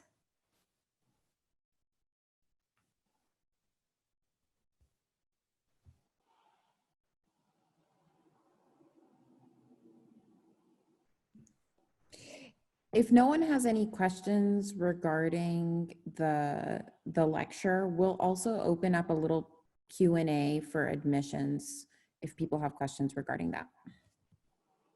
Okay, I just want to thank everybody. I think I'm probably going to leave if no one has any questions. Let's see. Oh, okay, let's see if we have anything here. How long does it take to have ethical approval? I'm not sure. I'm not sure what ethical approval is. I'm going to assume maybe it's vaccine. Do you mean vaccines? I'll talk a little bit about vaccines. We have a bit of a quandary now, because certainly we want to get a vaccine out as soon as possible. We're already doing some preliminary testing. The problem is there are scientific issues, there are medical issues, but there are ethical issues. We really cannot release a vaccine until it's gone through what we call clinical trials. And that is a process by which you have a number of people who are willing to take the vaccine, and a number of people who would get a placebo vaccine. Now, we wouldn't tell let's say we have 200 people, we wouldn't tell the 200 people, hey, you're getting the vaccine or you're not getting the vaccine. We would tell them in our informed consent, and believe me, this would be a very complex, probably 25-page informed consent, because we would have to remind them that they possibly could be harmed by this. But what we would do is we would say, we're going to invite you to this clinical trial for the new COVID-19 vaccine. We're going to have a number of people in the trial, and what we're going to do is we are randomly, and we're going to be blinded. We're not even going to know who's getting it. We're going to go ahead, at least the people giving the vaccine, and we're going to go ahead and give 200 doses of vaccine, and then we're going to follow you and we're going to watch, and then we're going to see what happens. And you can't really do that, because what would we want to see? We'd want to see whether how effective the vaccine actually was. Does it work? You don't want to manufacture millions of vials of vaccine not to have it work. So that ethical approval could take a very long time, and it's very important to get that. We cannot work in the United States without ethical approval for just about everything that we do. And that was a result of what happened after the Second World War, with the travesties from Nazi Germany, and especially on our shores because of the Tuskegee syphilis experiment. So that we should always be thinking about ethics. Let's see here, let's see if I can find another one. Okay, let's see I also have some questions from students, Dr. Palmer. Okay, do you want me to go ahead and finish what I've got here, or? Sure, and then I can read off what I have on my end. Okay, let me finish these. I have two here. Okay, so this one is, the way things are going, how much longer do you think? Well, that's a $64,000 question. I think it's really going to depend, because we started out with a 2-week stay in place. It was going to go to the end of March, and now we're moving toward the end of April. I wouldn't be surprised if we move into the summer. And honestly, it's a new virus. We don't quite understand it, and because it can be easily transmitted within communities, containing it's going to be really, really difficult. So I would just say, I would love to say end of May, but I don't have a lot of confidence, and there's a good chance that it may come back in another form in the fall. So good question. Okay, another one. As you know, COVID-19 breakout, people are now obligated to stay in quarantine, but I don't think that this will last for a long time. people may go crazy. Oh my gosh, this is such an important point. I was talking to some of my colleagues, and we're all kind of stir crazy right now, and it's only been, what, a couple of weeks? I think you bring out a very, very good point. How are we actually going to keep people cooped up for a really long time? You know, when I was talking about on my slide with ways to crush it, this is when we really need inspiration. We need really good public health practice. I think relieving the financial burden, I hope that our Congress does more than give people $1,200, because that's a drop in the bucket, especially if you live in California. I hope that companies will step up and say, your job is secure, don't worry about it. Anything that we can do. It may be, if it gets to the point where doing all those things to make people comfortable don't work, you know, I mean, the final piece would be to bring out the National Guard, just to, not with guns or anything, but just to kind of keep people organized. But you're absolutely right. It is a very difficult problem. Okay, here's another one. Is it possible to assess and complete the genome of COVID-19 and investigate? As far as I know, they've already mapped the genome. And there have been small mutations. Number of people are looking at it. The good news is the mutations seem to have been minor at this point. Now that's a great question, and we need to look at that. We need to have, you know, every scientist, every virologist, you know, great one in the world looking at this. This is something that we need to think about. Will it come back in the fall? Will it mutate? Many of you are familiar with the great influenza, which they call the Spanish influenza, which has nothing to do with Spain, by the way. But the 1918, what it did was, it did come out in the spring, but it came back with a force in the fall, and that's where we really had the big outbreak. So the fear among some people is that this one will bring the curve down, will treat people, we may end up having slimmed to no cases. But then, because of mutation, there's always the chance that it might build up again and come back with a fervor. And we don't know. And that second wave, if it comes, we might not necessarily have conferred immunity from the current strain. So that's something we all have to be watching out for. That's a great question. Do I envision global health changing in the next 5 to 10 years? I envision global health changing tomorrow. And the interesting and the fascinating and exciting thing about global health, or public health generally, is it changes every day. And I tell my students, and I do this religiously every day, when you get up in the morning, go to Google, to Yahoo, wherever you look, and go to the health section, because there's probably something either terrifying, like a new contagion, or exciting about a new vaccine that was developed. We have opened the global door. We have all sorts of things that can happen to us by virtue of our you know, our love affair and our invasion of wildlife and just the environment in general, that will open up everything that we know. One thing that is changing in public health is we now have we have a different kind of epidemic. Some people call it a pandemic of chronic communicable, non-communicable diseases. We have a global obesity epidemic. We have a global tobacco use epidemic. You know, we lose 5 to 7 million people every year still due to tobacco use. We all know that it's bad for you, and we all know that eating, you know, too many candy bars is bad for it, but we do it anyway. So I think ultimately we need to work cross or interdisciplinary. We need to work with neuroscientists. We need to work with people from marketing. We need to work with people from business to try to figure out what the magic pill is. There probably isn't a magic pill, but how can we best get people to follow, you know, the way of life that's good for them? That's really the hardest thing, I think, convincing people to do the right things for themselves. Okay, let's see. Let's see. some of this is a little cut off, so I can't quite tell. See, the governments think of 70% of the public infected, the virus will be weakened in new hosts. Do you recommend? I'm sorry, the top of this question is broken off, so I can't see it, so I can't answer it. Yeah, I think I might have answered the second one already, kind of about the second wave. We are more than likely going to have physical distance. Yes, we will. Do you think we as society will be quick? I do think we will learn because we're suffering. We're all suffering now. We're suffering at various levels.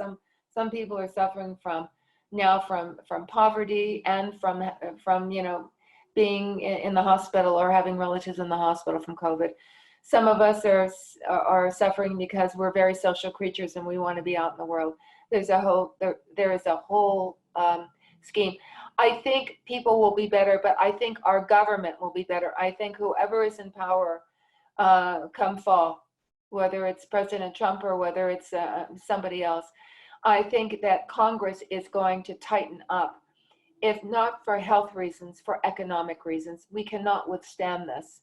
This is going to flatten us. If we have to continue to go through this, we're not going to have an economy anymore. It's going to be, it's going to be wild and crazy, and nothing. And society as we know it won't exist. So yes, definitely. I think there'll be a tightening up everywhere, and I think it will train us for future pandemics too. Although the one thing I have to say, people were so nervous about the coronavirus before we knew too much about it, and yet only 40% of the population of the United States gets a flu shot. We lose every year from 12 to 60 million from our annual influenza epidemic. Why don't people get a flu shot when they could prevent this? And it is lethal. I mean, it's not as lethal as SARS or COVID, but it's lethal. But tell me the psychology behind that. This is something we talk in my classes about all the time, trying to figure out why. The greatest discovery in mankind when it comes to public health, the greatest discovery was the discovery of vaccines. And we need to learn to respect that. So until we get a vaccine that I hope we respect, we need to practice good old public health methods and measures. Okay. I think I might have, do you have any other, Suzanne or Aliana? That's all I see on my screen. Hello, Dr. Palmer. Great. I do have a few questions on my end. Okay. One of the questions is from Mia.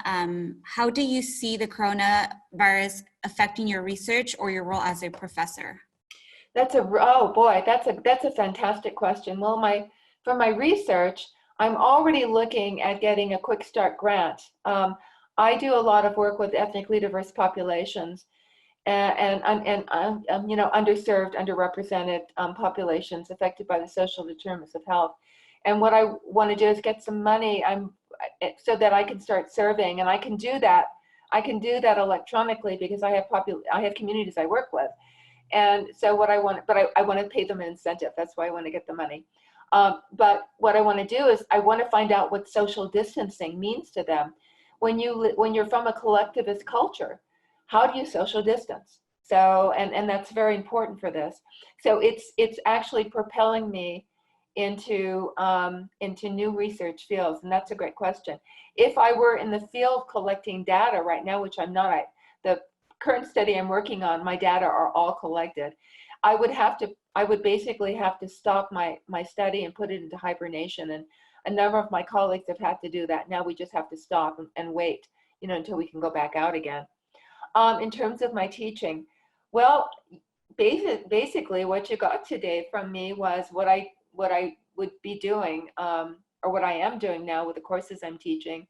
I'm not teaching global health this semester. I tend to teach it in the fall, but I am teaching another course, and so we're teaching on Zoom.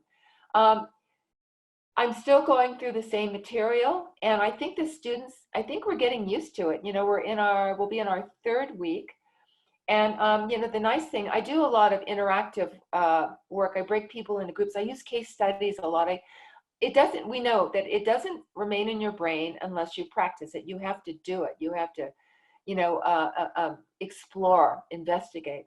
And so the great thing about Zoom, and many of you are probably already doing this, is that I can break my students into working groups. And so, for example, I gave them an activity looking at the ethics and the public health and medical benefits, potential benefits of rationing healthcare. We have talks of rationing healthcare, right? Rationing respirators, perhaps. And so they found that very interesting. So what I try to do is I try to keep everybody active, because just looking at me and hearing me, for 2.5 hours is pretty boring, I think. So we're just, and I get a lot of feedback from students. And so if they have any great suggestions in terms of what we can do, then we'll do that. So other than that, it hasn't affected me at all. I just miss everybody, because I can't walk over to a student and hang out for a while, because obviously, we're, in some cases, I have some of my students went back home. I have one in New York. It's hard because we're separated.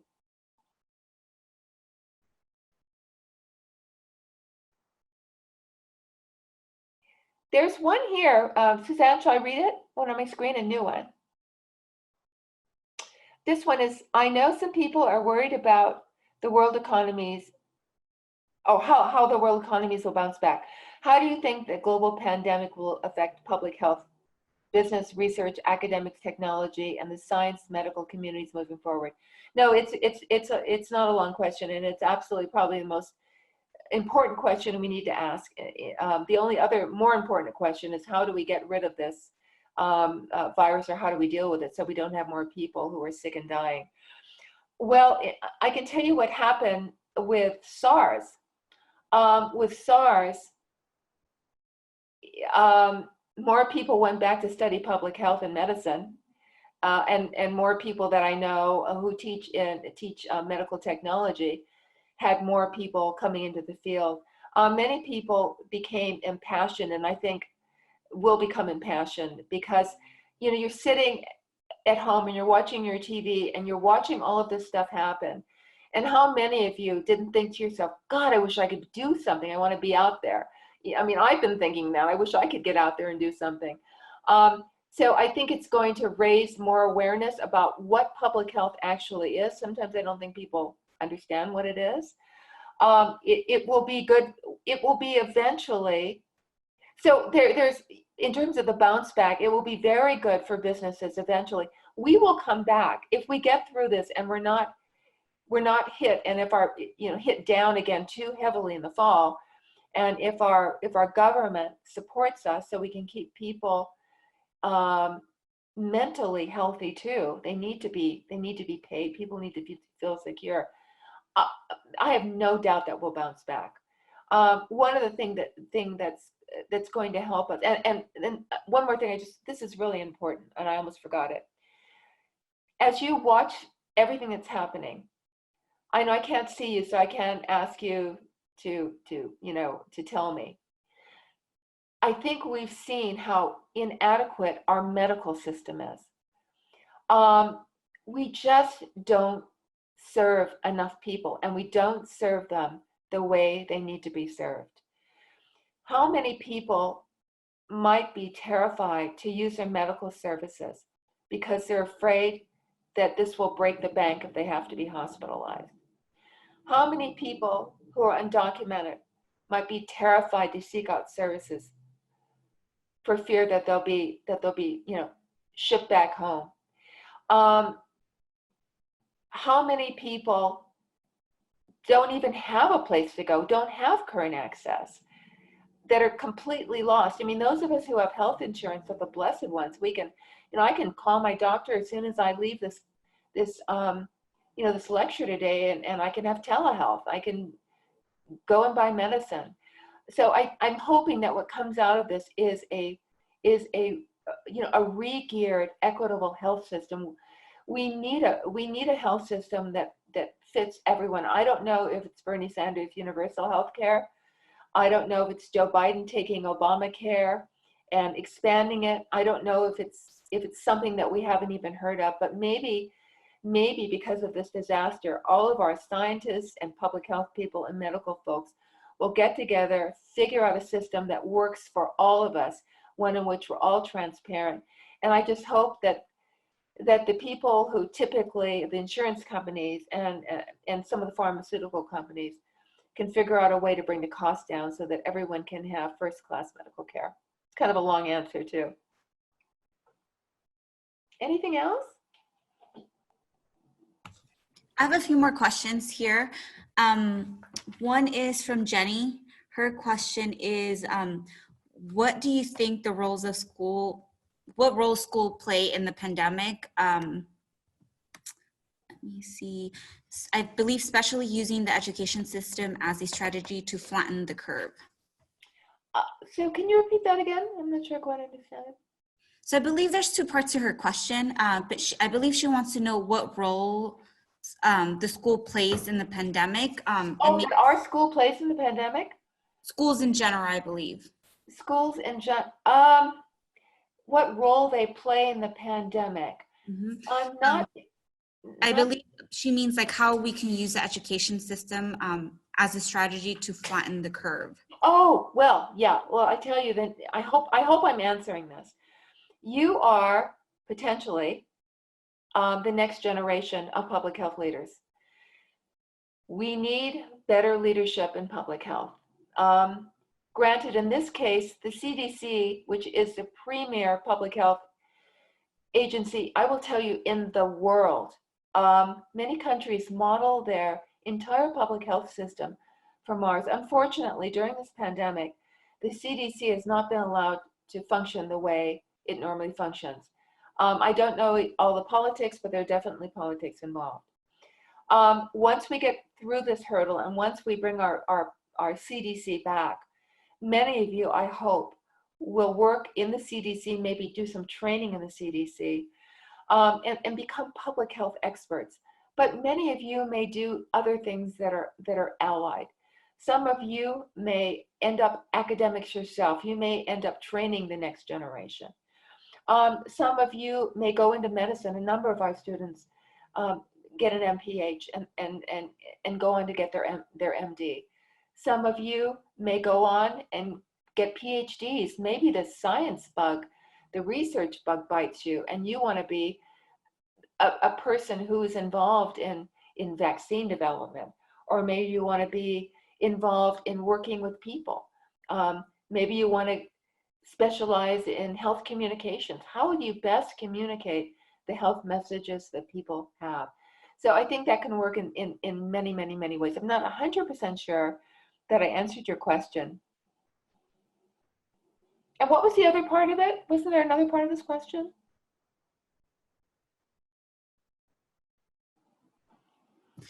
I believe that was it. I have another question here. It says, in some countries, the governments think if 70% of the public is infected, the virus will be weakened in new hosts. Do you recommend this approach for COVID-19? Say that again. Can you? In some countries, the governments think if 70% of the public is infected, the virus will be weakened in new hosts. Do you recommend this approach for COVID-19? Oh, you mean if we, well,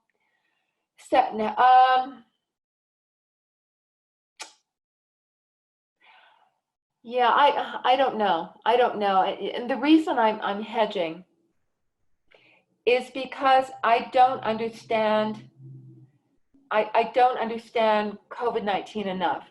I think everything we're doing is experimental, and people are doing things they are doing things in different places. I think we should try to do better than that. I was listening, I believe it was to Dr. Fauci or someone on a webinar a couple of days ago. And I mean, I think 70% is, it's a good target. Whether that's what we should be doing, I'm not sure I can answer that question. Was there another part? No, that was the question. Okay, there's a question on my screen. It says, could the reason why people not vaccinating against the flu be the fact that they fail to perceive the severity of how threatening it could be? Yes, absolutely. And you know what? And they do. And I think that in this country, we have been so fortunate. You know, until this pandemic hit, we don't get very many things like this, right? We had the H1N1. People really, I think, feel relatively safe in the United States. When you haven't had a terrible experience, it's kind of hard to believe that anything could be so terrible, right? And I think that's true generally, and I'm hoping that this will wake people up. Some people, there's also a mythology, a little bit around the flu. People, for some reason, think that they can get the flu by taking the flu shot. That doesn't make any sense. I mean, it's dead virus, you know. But people stand by that, and then we have the anti-vaxxers who don't believe we should take anything. So I think there are multiple reasons, but I think the point you bring up is absolutely excellent. That some people don't perceive the threat because they haven't experienced the threat before. They might change after our experience with COVID-19.